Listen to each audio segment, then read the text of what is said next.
কবিতাৰ শিৰোনাম ফাগুনৰ ধূলিত লিখোঁ মই প্ৰেমৰ কবিতা। কবি জ্যোতিপ্ৰসাদ শইকীয়া। আবৃত্তি বিশ্বজিৎ দাস। কোনে কয় ফাগুন লেতেৰা, কোনে কয় ফাগুন দুষ্ট, কোনে কয় ফাগুন বলিয়া।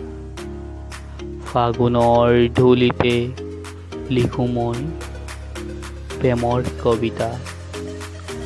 ফাগুনৰ ধূলিতে আছে লুকাই সৃষ্টিৰ বৰ্ণিল ৰূপগাথা।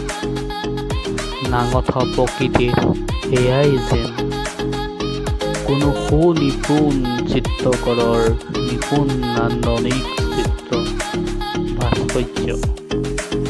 পাহি মেলা ৰঙা শিমলুৰ পাহি লিখা আছে বসন্তৰ আগলি বতৰা। ফাগুনৰ ধূসৰ উদাসী বতাহজাকে মোৰ পলাশী হৃদয়ত যেন দপদপাই শিহৰণ তুলি যায়।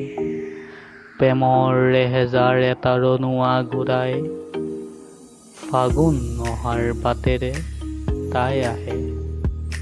উঠন বুকুৰ আঁচল নচুৱাই মদাৰ ফুলেৰে নখ সজায়। তলসৰা শুকান পাতৰ বাননিত কিয় জানো মোৰ বুকুখন উঠে কঁপি।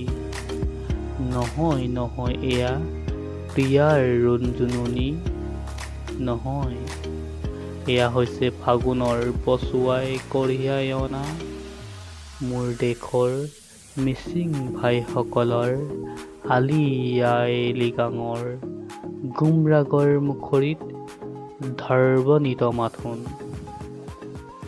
সেইবাবেইতো লিখোঁ মই ফাগুনৰ ধূলিত প্ৰেমৰ কবিতা। ধন্যবাদ।